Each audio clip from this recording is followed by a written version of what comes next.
আমাদের আজকের গল্পটি শোনার আগে কানে হেডফোন লাগিয়ে নিন আর সাথে কিছু টিস্যু পেপার নিতে পারেন, কারণ গল্পটি শুনতে শুনতে হয়তো আপনি কেঁদে দিতে পারেন। হ্যালো। হ্যাঁ বল। কি করছিস? শুয়ে আছি। দুপুরে খেয়েছিস? না। কেন?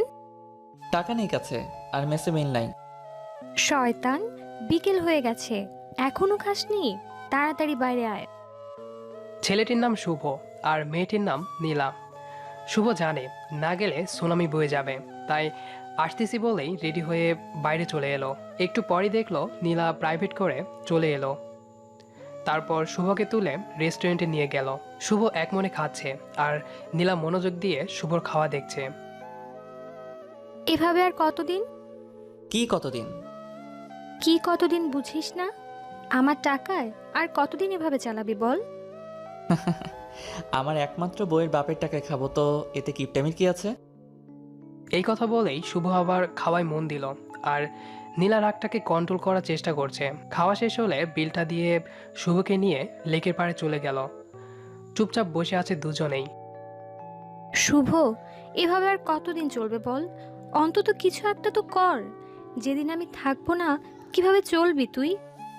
দেখ নীলা, বেশি কথা বলবি না তো। তোর মতো একটা লক্ষ্মী বউ থাকতে কি অন্য কিছু করা লাগে? আর তোর বাবার অনেক টাকা, এগুলো খেয়েই তো দুজনে শেষ করতে পারবো না। বয়ে গেছে তোর মতো ছেলের বউ হতে। হবি তো হবি, তুই আমার বউ হবি বলে দিলাম। দেখ শুভ, এসব কথা না বলে একটা চাকরির ব্যবস্থা কর। না হলে অন্তত কয়েকটা টিউশনি তো করা যেতেই পারে। এভাবে আমার ভয় করে। আমি না থাকলে তোর কি হবে বল? দেখ, এসব চাকরি বাকরি আর টিউশনি কোনোটাই আমার দ্বারা হবে না, এমনই ভালো আছি। পরে বুঝবি এর মজা। কথাটি বলেই রেগে নীলা উঠে চলে আসছে আর শুভ উঠে পিছু নিল ওর। এই চলে যাবি যা, আমার যাওয়ার ভাড়াটা তো দে। দিতে পারবো না, পারলে হেঁটে যা। ওকে, গেলাম। কথাটি বলেই শুভ হাঁটা শুরু করে আর নীলা গাড়িতে উঠে যায়। কিছুক্ষণ পর নীলার গাড়ি শুভর কাছে এনে কাজটা নামিয়ে 1,000 টাকার একটা নোট শুভকে দিয়ে বলল, লিখে রাখিস, পরে শোধ করে দিস। গাড়িটা চলে গেল আর শুভ দাঁড়িয়ে মুচকি মুচকি হাসছে।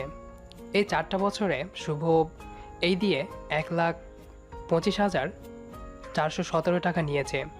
নোটটা না ভাঙিয়ে হাঁটতে হাঁটতে শুভ ম্যাচে চলে আসে। এবার এদের পরিচয়টা দেই। নীলান্দ্রি বড়লোক বাবার একমাত্র মেয়ে, তবে বড়লোক হলেও ওর মতো মেয়ে হয় না। রাগী হলেও মনটা খুব নরম। আর শুভ গ্রামের ছেলে। পরিবার বলতে শুভ নিজেই, মা বাবা সবাই ওই দূর আকাশে থাকে। অনেক কষ্ট করে ভার্সিটি পর্যন্ত এসেছে। পরিচয় বলতে এতটুকুই। ভার্সিটিতে শুভ একদম বেখেয়ালিভাবে চলতো, উদাসীন। আর এই উদাসীন ছেলেটাকে দেখে নীলার ভীষণ রাগ হতো, যে ছেলেটা এমন কেন। তাই শুভর সাথে বন্ধুত্ব করে নীলা। এরপর থেকেই শুভর প্যারা শুরু। শুভ এতটাই উদাসীন যে না খেয়ে থাকবে, তবুও কিছু করবে না। তবে নীলা খুব ভালো, তাই তো শুভর যখন যা লাগে দেয়। আর একসাথে থাকা চলা এটা তো কমন। এই 4টা বছর ধরে শুভর জ্বালাতে নীলা পাগল প্রায়। তবুও কেন জানি শুভকে কিছু বলতে পারে না। ছেলেটা এতিম তো, তাই আর শুভর হাসি দেখলেই নীলা সব রাগ চলে যায়। অপরদিকে শুভ নিজেকে নিজে যতটা না কেয়ার করে, তার চেয়ে বেশি নীলা কেয়ার করে। তাই তো নীলাকে খুব ভালোবেসে ফেলেছে শুভ। অনেক আগেই শুভ বারবারই নীলাকে বলে যে ভালোবাসি, তবে নীলা মজা ভেবে উড়িয়ে দেয়। এভাবেই এক এক করে চলে যাচ্ছে দিন। শুভও চাই চাকরি করতে, তারপর নীলাকে নিজের বউ করে নিতে। তবে আজকালকার দিনে চাকরি মানে যে কি, এটা যারা পড়াশোনা শেষ করেছে শুধু তারাই জানে। অনেক জায়গায় চাকরির ইন্টারভিউ দিয়েছে, তবে আজকাল মামা খালু আর টাকা ছাড়া কিছুই হয় না, তাই তো চাকরিটা আর করা হয় না। চাকরি না হলেও শুভ চুপি চুপি সেই প্রথম থেকেই রাতে 2টো টিউশনি করায়, যা নীলা জানে না। শুভর ইচ্ছে টিউশনি জমানো টাকা দিয়ে বিয়ের পর নীলাকে অনেক বড় একটা গিফট দেবে। শুভ অনেক স্বপ্ন দেখে নীলাকে নিয়ে। বিকালে ম্যাচে বসেছিল, তখনই আবার নীলা ফোন দিল।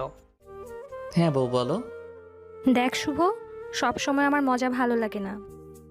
মজা না, আমি সত্যি তোকে বউ করে নেব রে। আমার বিয়ে ঠিক হয়ে গেছে, আজ আংটি পরাতে আসবে, রাতে বাসায় আসিস। আর হ্যাঁ, আসার সময় কিছুদিন আগে যে শার্টটা কিনে দিয়েছিলাম ওটা পরে আসিস। নীলার মুখে আংটি পরানোর কথা শুনেই বুকটা কেমন যেন হয়ে ওঠে শুভর। শুভ ভাবে, এটা কি করে হয়? আমি যে নীলাকে ভালোবাসি, সেই নীলাকে শুধু আমার বউ হলেই মানাই। না না, এটা হতে পারে না। রাতে শুভ নীলাদের বাসায় আসে, এসে দেখে অনেক মেহমান বসে আছে। এর আগেও শুভ এসেছে এই বাড়িতে। শুভকে দেখেই নীলা একটা মুচকি হাসি দেয়, তবে শুভর ভিতরে তোলপাড় শুরু হয়ে গেছে। শুভ অপলকভাবে তাকিয়ে আছে নীলার দিকে। আজ অনেক সুন্দর লাগছে নীলাকে। ছেলেটা নীলার হাত ধরে আংটি পরাতে যাবে, তখনই শুভ ছেলেটার কাছে গিয়ে কলারটা ধরে বলল, এই, তোর সাহস কি করে হয় আমার পরিটাকে আংটি পরাস? হ্যাঁ, আমি নীলাকে ভালোবাসি। নীলা শুধুই আমার। কয়েকজন এসে তাড়াতাড়ি শুভকে ছাড়িয়ে নিল। খুব জোরেই থাপ্পড়টা শুভর গালে বসিয়ে দেয় নীলা। অবাক হয়ে গালে হাত দিয়ে নীলার দিকে তাকায় শুভ। আমি তোকে এখানে ডেকেছিলাম কি বিয়ে ভাঙতে? আমি তোকে ভালোবাসি নীলা। আবার কষে থাপ্পড় বসিয়ে দেয় শুভর গালে। আমি তোকে শুধু বন্ধু ভাবতাম, আর তুই এই প্রতিদান দিলি? ভুলে যাস না শুভ, তুই একটা এতিম। নীলার মুখে এতিম শুনেই শুভর বুকটা ধক করে ওঠে। নীলাই প্রথম দিন শুভকে বলেছিল, খবরদার নিজেকে কখনো এতিম বলবি না। স্তব্ধ হয়ে যায় শুভ। তুই কি ভুলে গিয়েছিস? তুই আমার টাকায় চলিস।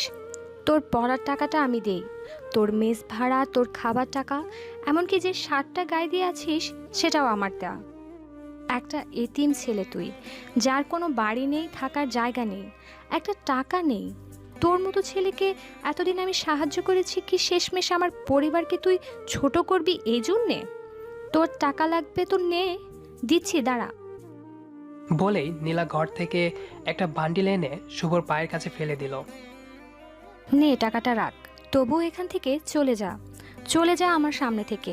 আর কোনোদিন যেন তোর ওই নির্লজ্জ মুখটা আমার না দেখতে হয়। শুভ টাকাটা তুলে নিল, তারপর টাকাটা নীলার হাতে তুলে দিয়ে বলল, আমাকে মাফ করিস রে, আমি বুঝিনি যে এমনটা হয়ে যাবে। ছেলেটার কাছেও এগিয়ে যায় শুভ। তারপর ছেলেটির পা জড়িয়ে ধরে বলে, ভাই, আমাকে মাফ করে দিয়েন। তারপর আবার নীলার কাছে এসে বলে, আসলে আমি তো ভুলেই গেছিলাম যে আমি এতিম। আমি ভুলেই গেছিলাম যে আমি তোর টাকাতে চলি। আমার যা আছে সবই তো তোর টাকাতেই কেনা। দেখ না, তুই আমাকে কত ভালো বন্ধু ভাবতি, আর আমি তোর বিশ্বাসকে এভাবে নষ্ট করে দিলাম। আসলেই আমি বেহায় রে। আর তোর টাকাটা দেওয়া লাগবে না, এমনিতেই যে টাকা দিয়েছিস সেটাই সারা জীবন তোর কামলা খাটলেও শোধ হবে না। নীলার বাবার হাতটা ধরে শুভ বলল, চাচা, আপনাদের শুভ কাজে বাধা দেওয়ার জন্য মাফ করবেন। আর নীলা শোন, তুই যতই আমার মুখটা না দেখতে চাস, আমি তোর বিয়েতে ঠিকই আসবো। বলেই চোখটা মুছে শুভ চলে গেল। মেসে এসে বসে আছে শুভ। আজই প্রথম নিজেকে এতিম মনে হচ্ছে। আসলে নীলাকে নিয়ে একটু বেশি স্বপ্ন সাজানো হয়ে গেছিল, তাই তো কষ্টটা একটু বেশি লাগছে। সারা রাত একটুও চোখের পাতা এক করতে পারেনি শুভ। পরের দিন ব্যাংকে গিয়ে টিউশনির জমানো টাকাটা তুলে নেয় শুভ। তারপর শপিং সেন্টারে গিয়ে খুব সুন্দর দেখে নীলার জন্য একটা নীল শাড়ি কিনে শাড়িটা গিফট পেপার দিয়ে প্যাকিং করে নেয়। তারপর আবার মেসে ফিরে আসে। কালকে নীলার বিয়ে, সারা বাড়িতে হই হুল্লোড় চলছে। খুব খুশি সবাই। খুশি হবে না কেন, একমাত্র মেয়ের বিয়ে। তবে মনটা খারাপ নীলার। শুভকে সেদিন ওভাবে বলার পর থেকেই মনটা খুব খারাপ। নীলা জানে যে শুভ হাজার কষ্ট পেলেও কখনো কাঁদে না। মুচকি হাসির আড়ালে কষ্ট খুব করে লুকাতে পারে। নীলা ভাবে কালকে বিয়েতে আসলেই ওকে সরি বলে নেবে। আর নীলা ছাড়া তো ওর কেউ নেই। বিয়ের পরও না হয় ওকে দেখবে। পরের দিন রাত 8টা, শুভ নীলাদের বাড়ির গেটে দাঁড়িয়ে আছে, হাতে নীলার জন্য কেনা গিফটটা। শুভকে দেখেই গেটের দারোয়ান চাচা বলল, আরে বাবা, বাইরে দাঁড়িয়ে যে, ভেতরে চলো। না চাচা, অনেক কাজ আছে। এটা ধরুন, এটা নীলার হাতে দিয়ে বলবেন আমি দিয়েছি। আর আজ খুলতে মানা করবেন, বলবেন যেন বিয়ের পর খোলে। সে কি বাবা, তুমি যাবে না ভেতরে? না চাচা, অনেক তাড়া আমার। আমি এখন তাহলে আসি, কেমন? ভালো থাকবেন। পিছু ফিরে হাঁটা শুরু করে শুভ। কি মনে করে যেন বাড়িটার দিকে তাকায়। দোতলা বাড়িটা অনেক সুন্দর করে সাজানো হয়েছে। শুভর বড্ড ইচ্ছে করছে ভেতরে গিয়ে নীলাকে বইয়ের সাজে দেখতে। তবে নীলা যে সেদিন খুব সহজেই বলে দিয়েছে তাকে আর দেখতে চায় না নীলা। তাই তো শুভর শেষ ইচ্ছুটুকুও হাসির মাঝে চাপা দিয়ে পিচ ঢালা রাস্তা দিয়ে হেঁটে চলেছে। পকেট থেকে ভাঙ্গাচোরা বাটন ফোনটা বের করে। শুভর ফোনটা ভাঙ্গা হলেও ডিসপ্লেতে নীলা ছবিটা অনেক সুন্দর মানিয়েছে। ব্যাটারিটা খুলে সিমটা বের করে, তারপর ভেঙে পাশে ঝোপে ফেলে দেয়। সঙ্গে সঙ্গে পুরো পৃথিবীর সাথে যোগাযোগ বিচ্ছিন্ন হয়ে যায় শুভর। যার পৃথিবীতে আপন বলতে কেউ নেই, তার জন্য আপাতত কেউ কষ্ট পাবে না। একজন আপন ছিল, সেও এখন অন্য কারোর হয়ে গেছে। হাসতে হাসতে আধারের মাঝে মিলিয়ে যায় শুভ। অপরদিকে নীলা বিয়ে বাড়িতে খুঁজছে, তবে পাচ্ছে না। দারোয়ান চাচা এসে গিফটটা নীলার হাতে দিয়ে বলল, মামনি, এটা শুভ বাবা দিয়েছে। শুভ দিয়েছে? কোথায় ও? বলল কি যেন কাজ আছে, তাই চলে গেল। ও আচ্ছা, দেন চাচা। মামনি, এটা শুভ আজ খুলতে মানা করেছে, বলেছে স্পেশাল গিফট, বিয়ের পর খুলতে। আচ্ছা ঠিক আছে। নীলা ভাবে শুভ অভিমান করে আছে, তাই পরে অভিমান ভাঙাবে ভেবে মন থেকে সব ঝেড়ে ফেলে। বিয়েটা খুব ধুমধাম করেই হয়ে যায়। পরের কয়েকটা দিন এখানে ওখানে যেতে যেতেই কেটে যায় নীলার। নীলা ভুলেই যায় শুভর কথা। রাতে কাপড় গোছাচ্ছে নীলা, ঠিক তখনই লাগেজ থেকে শুভ দেওয়া গিফটটা বেরিয়ে আসে।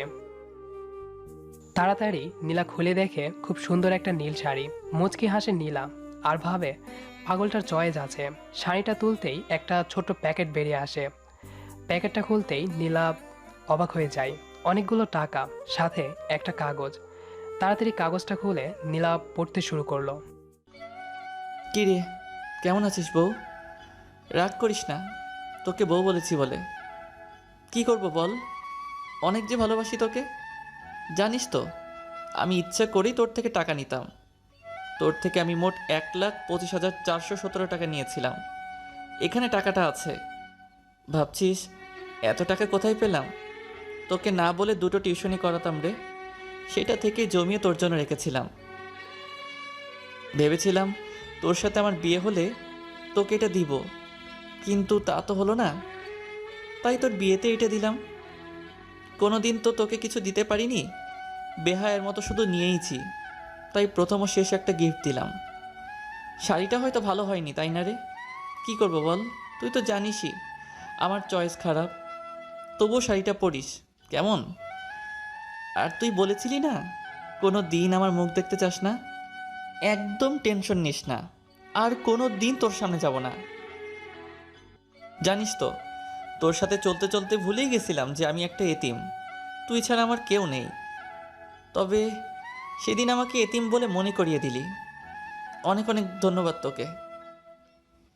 শেষ পর্যন্ত নিজের ভুলে এই এতিমটার আর কেউ রইল না রে।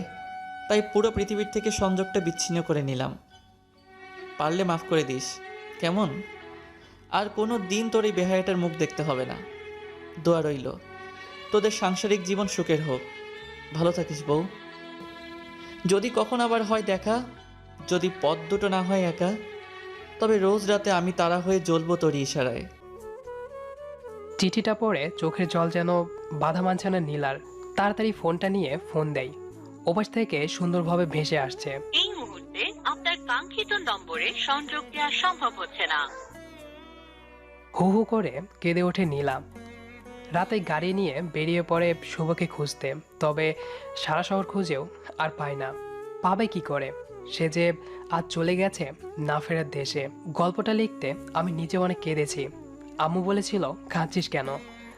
তারপর আম্মুকে পড়ালাম, আম্মুও কেঁদেছিল। যাই হোক, কেমন লাগলো কমেন্ট করে জানান। আর নিয়মিত এমন গল্প শুনতে সাবস্ক্রাইব করতে ভুলবেন না।